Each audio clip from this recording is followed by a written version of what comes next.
ones on because it takes LinkedIn and all the others so much time. But we're doing motivation on demand, y'all, and it's going to be fantastic today. I'm telling you right now, I'm feeling it. And yeah, I'm feeling it. We're going to get after it.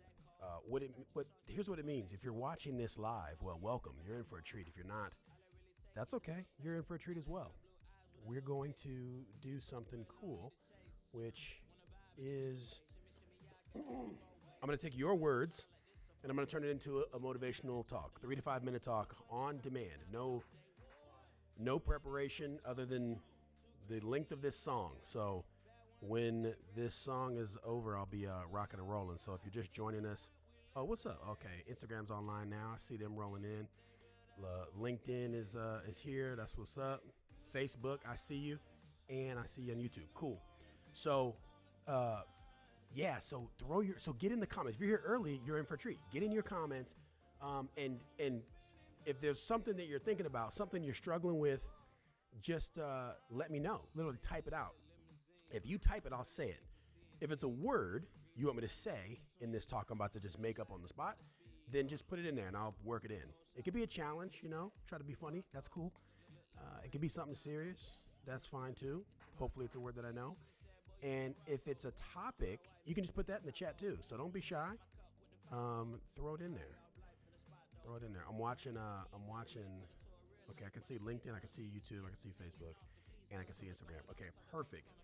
I'm feeling it today. I'm telling you right now, we're going to do a little real talk. I don't know what we're going to talk about exactly, but, because, you got to let the words guide you, right? Like, and all that good stuff. So, yeah, just throw it in there. So, if you're here, jump in the comments and throw me a word. Oh, that's easy. Kill it? Oh, killer. Okay, that's killer. That's a rookie challenge. I'm telling you right now, that's a rookie challenge. Killer? Yeah, I got that. That's easy. What else? Okay, we got killer. How to get over deflated attitude. Say more about that.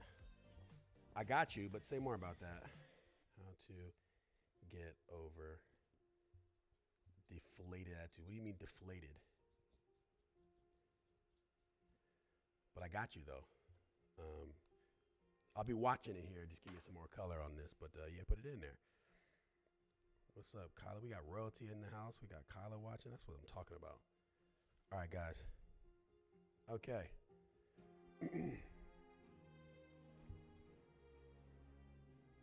So I had for the very first time this weekend, I did a poker night. I hosted it here at the studio at John Guyton Studios. Man, it was really cool. It was just kind of a first time I did it, and I didn't really know how to play poker. I downloaded an app and learned it really just a couple of minutes, right? Just kind of figuring it out and learning all the moves and whatnot. And let me tell you, we started, it was about 5 of us, and we started, and it was, I'm telling you, every single hand lost. And there were 3 occasions where I was thinking I was being good, but I'm like, I'm gonna fold, like I'm being mature, because I saw them do it on YouTube and stuff. I'm like, you gotta fold. Know when to fold them, right? So I fold. Was gonna be a flush. Damn. Folded again. Was gonna be a straight. What am I doing? Clearly, I don't know what I'm doing. I'm stinking up the joint, and I'm stinking up the joint. I'm losing. I'm out. I re-up. So if you're not familiar, you throw a few bucks in, kind of have fun with your friends. And I re-up again, and I'm stinking up the joint, guys. I'm losing every single hand. I'm getting my tail kicked. It's crazy. Losing. I'm down to 2 chips. I mean, these dudes have stacks. And there was a moment where they said, oh, you two just want to split the pot and then da-da-da-da. And I said, wait a minute. I got 2 chips left. And they looked at me like I was crazy. And they kind of looked at me like, come on, you haven't won a hand all night. What do you? And and at this point, now that kind of pissed me off a little bit, to be honest, right? Because I'm like, wait a minute, don't count me out. I got 2 chips left. What do you mean? So I said, I got 2 chips left. And they kind of smiled and laughed and said, look, all right, cool, let's do it. let's continue. John's got 2 chips left. It was a joke to them. I didn't find that funny. In fact, I was motivated by this. Of course, since I had 2 chips left, I had to go all in. I was all in anyway. I won that hand. Then, to everybody's surprise, I folded the next hand. But I did that strategically. Then I won again, and I won again, and I won again. I somehow worked myself back from having 2 chips, to winning the pot. There's a story on my Instagram, or not a story, but as a post on my Instagram, you can see the proof. But I won the whole thing. I won it all. All right. Melba Baby says, when you're hit with sad, unexpected news, but not something that is worth getting a bad attitude about. I guess just being let down. Okay. To win in business and to win in life, you have to, if you want to kill it, right? Personally or professionally, you're going to have to have a killer mindset, a killer strategy, killer messaging. Okay. Part of that strategy is to, Melba Baby, part of the strategy there is to understand and anticipate possible breakdowns.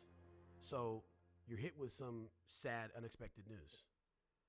That is a guarantee. I think it was Jordan Peterson that talked about, the goal is to be the strongest person at your father's funeral. And I at first, I really didn't know what he meant when he said, what are you talking about? But when I sat and thought about it, I was like, well, wait a second. To be the strongest person at your father's funeral. What does that mean? What does that mean to you? Well, again, to kill it in life, to kill it in business, you need a killer attitude. Killer mindset, a killer strategy, killer messaging. I'm not sure what news you got, right? And it's none of my business what news you got. But whatever news you got, whatever thing that was told to you, and you said, here's the part that I'm interested in jumping into. You said, it's not worth getting a bad attitude about. And then here's the key. You said being let down. Okay. So I'm going to interpret that as, because I'm just reading your comment here, I'm going to interpret that as, because the last thing you said, I guess just being let down. I can almost feel you saying, I can almost hear you saying it and feel what you mean. It was sad. It was unexpected that you didn't expect this person to let you down. You didn't expect that. But then you also said something that's not worth getting a bad attitude about. Well, you touched on something important here, is that you can only control 2 things, your attitude and your effort. How you feel and what you do is up to you. It's not up to that person, the person that let you down, the news that you got. Now, I'm not sure if this is in business news or personal news or somebody that you counted on that said, I'm going to do something for you. They made a promise and they didn't keep it. And you were depending on them. You were relying on them. You were expecting them to do some things and they didn't do those things. That sucks, right? And it's frustrating. It pisses you off. But no matter what happens in life, whether it's bad news, personally, professionally, whatever, you got to ask yourself, again, you can only control 2 things, how you feel and what you do. So the question is, literally, what am I going to do? You can't control anything else. What are you going to do? It really does suck when things unexpectedly happen. But remember this, Melba Baby, remember this, that it may not be your fault when something happens, right? It may not be your fault when unexpected news knocks you down, but it's always your responsibility to pick yourself up, dust yourself off, move yourself forward. It is your responsibility. You've got to figure out what your next move is. Because again, the only 2 things you can control is how you feel and what you do. You can't control what the other person did. Clearly, they let you down. Being let down is when others don't make their promises that they keep. They make a promise to you, they don't keep that promise, you're let down. Or your internal expectations don't match their reality. Now, which one is it? Did they make a promise that they didn't keep? Or did you have expectations that were higher than what they, right? There's a mismatch one way or the other.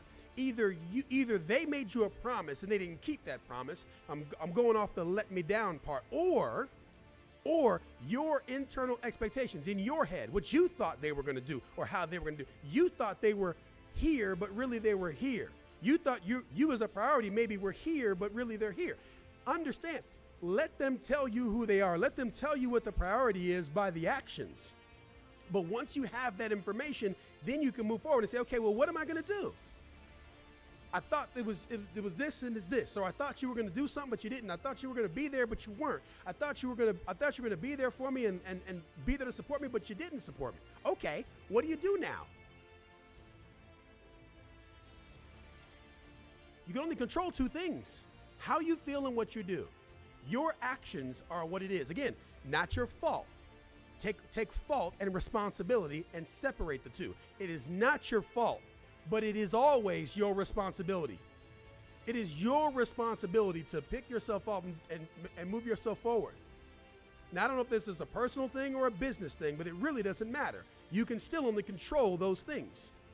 To kill it in life, to kill it in business, you have to have a killer mentality, a mentality of self-accountability, a mentality of I'm in control, a mentality of I'm not going to argue for my limitations. You got this. And you have to have killer messaging. Be clear about what you want. Be clear about your expectations in business and in personal life. And a killer strategy. Look, I want to be helpful. So if that was helpful for you, I'm glad. If not, please feel free to chat back. That was how to get over inflated attitudes. Listen, if it's your attitude that's deflated, you simply have to decide to take an action and then get to work. Yeah, that's typically how it goes down. That's typically how it goes down. Yo, love it. Love it. I appreciate the engagement, y'all. That's fantastic. Makes these great. Really, really appreciate it. Appreciate you hanging in there. This is Motivation on Demand. I jump on every day and take your words and turn them into a talk. So you literally chat the word, and then I'll just put it into a motivational talk on the spot. No prep. We're just going to jump in and get after it. Today we had killer, how to get over deflated attitudes, the feeling of being let down, stuff like that. And we'll talk about whatever. You know what I'm saying? It's up to you guys. Really, you're the boss in this thing. So that's what's up. Does this work? Can I just go like this and it shows the studio? Oh, it does. Cool. Anyway, that's neither here nor there. Look, guys, this is a lot of fun. I appreciate it. Appreciate you. And look, get at me. I am John Guyton everywhere. And I will talk to you later. I'll see you tomorrow. We'll be doing the same thing. Near the same time, all right? Peace out.